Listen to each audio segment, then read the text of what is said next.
Welcome back to Switzer. It's easy to get caught up in the day-to-day movements of the market and completely miss the big picture. My next guest will help us see both the forest and the trees, and maybe even tell us when the next bull market is due. Rudy Philippek van Dijk, welcome to the show. Well, what can I say, Peter? After such an introduction, it's my pleasure. Okay, that's good enough.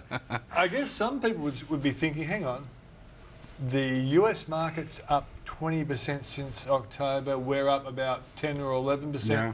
Hasn't the bull market begun? Oh no, I can be decisively say it hasn't begun. Okay, And it won't start tomorrow either. Right, but tomorrow is good. Right, and not next week. Yeah. Well, let me take a step back. Yep. Because I like your introduction, and I think I can do some explaining here.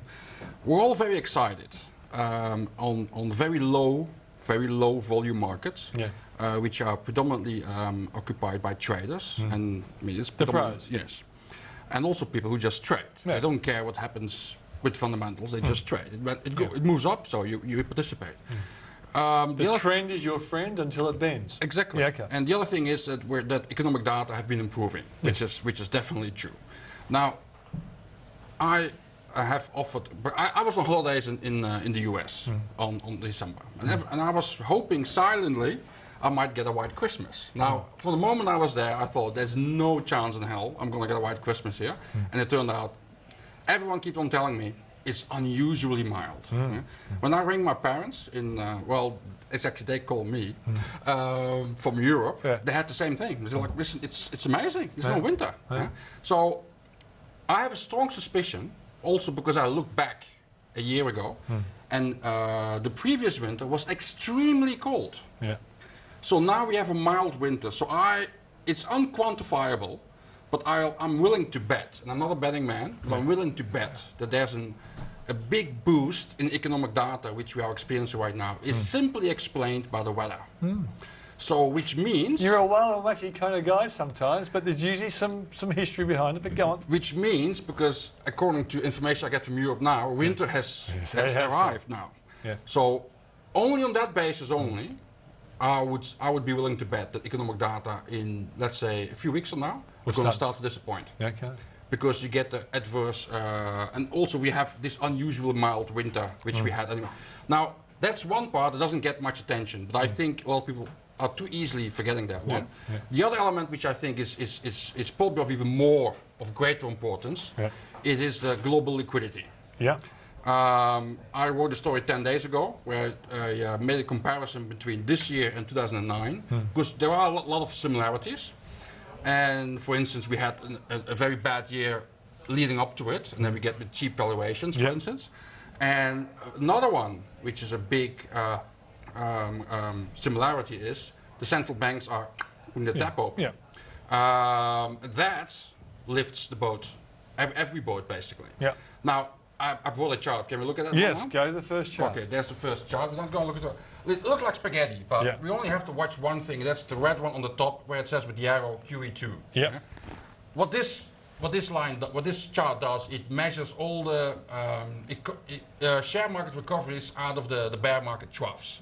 Okay. You see that the one we are experiencing right now is way above the rest. Yes, and this is the 2009 one, is it? Well, yes. And then this is what we expect. This is 2009, 10, and 11. Okay. Yes. And it's way above the rest. And it used to be in the pack. See? Now the difference is money printing. And the difference is, because why didn't it work in 2009, 2010, 2011?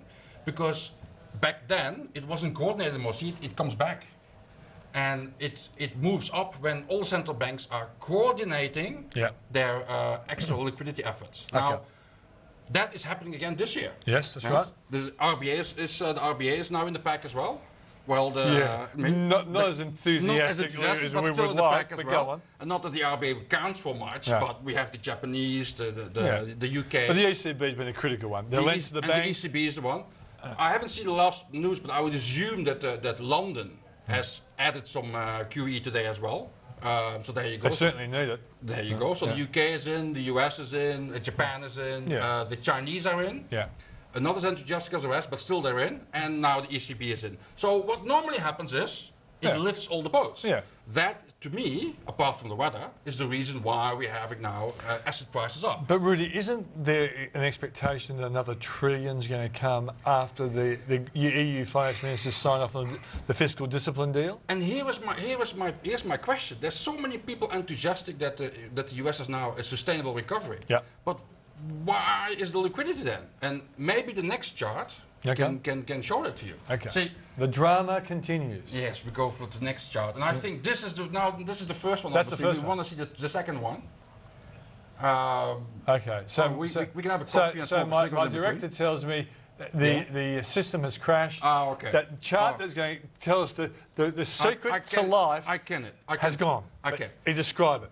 Here's the point which should make people still wary about the way forward. Yeah? Okay. There was a lot of money being printed. There's a lot, not literally printed, but there's a lot of money thrown at the system. Yeah. And it only is effective when that money actually finds its way into mortgages and business loans. Production. And yes, exactly. Yeah. There was a strong suspicion that that's not happening. And there it is. Okay. There it is. Now the Commonwealth Bank today. That's why this is. That's why I use this one because it's fresh.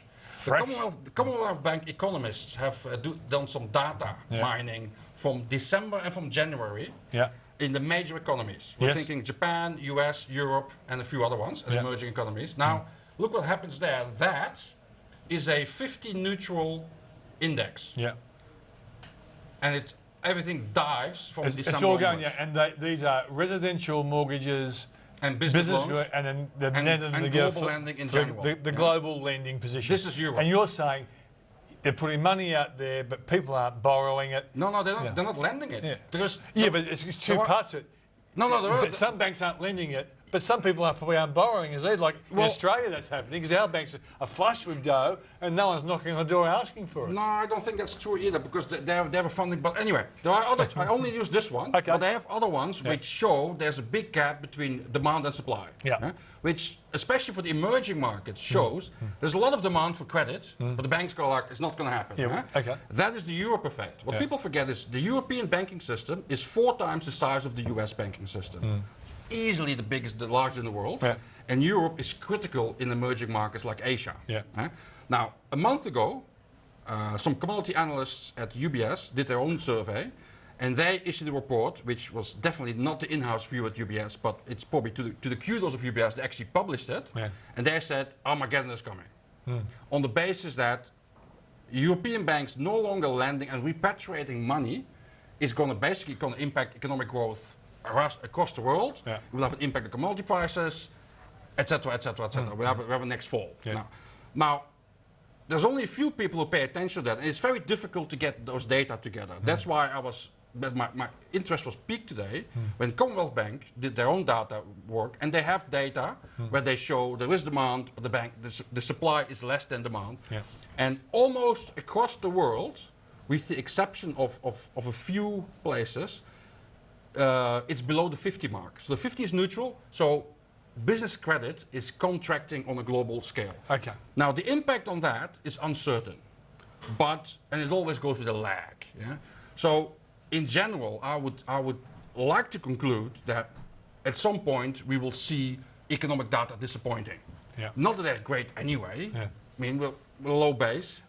So I wouldn't get too confident at this stage. But also, isn't that consistent with the view that Europe is heading for recession? Yes. No one's disputing that. It's just the depth of that recession that's going to be the critical issue. But I think what a lot of people underestimate is that, because I see a lot of research that people go like, yeah, but Europe doesn't really count for Australia. Well, I was going to say that your name's Rudy Philippet van Dijk. To you, Europe counts. But there are those cynics out there. So there's Asia, now America. Who cares about those? Exactly, and that's the Europeans. Exactly, and they make the mistake, I think, in just looking at trade figures between Australia and Europe. But I think the real impact will be felt because the problem is not people spend a lot of time on Greece, which is fine, and then Italy and Portugal, but that's not the problem. The problem are the European banks. European banks have to keep the volatility going of the money worldwide. At the moment, that's not happening, and that should be a worry to everyone who is in risk assets right now. So summary is this, that you think that is a black cloud that could rain on this parade? And it is a black cloud we won't see coming because it's very difficult to see that coming, and it's somewhere in the background. Yeah. And we only have a few analysts who actually manage to. And obviously, the big unknown is that the next liquidity injection by the ECB, how is that going to impact on? Well, it's going to be a trillion. It's going to be a trillion. I know, but remember the Fed, they did trillions and whatever, and it was only gradually that it had an impact. Yeah, that's interesting. In America, a lot of people said QE2 is not working. It is now working, but as you say, it works with a lag. So your argument is, don't get too carried away. Yes. But a 20% rise in the stock market, how do you describe that? Is that just a bull market within a bear market? Is that what you're saying? No, I don't use those words at all. It's if you. But 20% down is a bear market. So 20%. No, it isn't. I didn't. No, I but don't you think know, it is. you don't think that's a silly one. But you know, but the industry says that. Yes. Well, whatever. Wait, listen. Above all, everything, I'm actually positive for the year. I do think that the odds are in favour of a positive year. Net will go up. Positive, exactly. So therefore, you won't be surprised if Americans go back to the old cliche, sell in May and go away. Because there are a lot of Americans, as you know, they play the market between October and January. Yes. They get out. They really get out in May, and they wait for the next Santa Claus rally as well. It might come earlier, I think, because if my suspicion is correct about the weather and about contracting business credit, we might be talking weeks instead of months. In fact, they started selling off in April last year. Just from May. Mate, thanks for joining us. As always, very insightful. I hope you're wrong, but very insightful.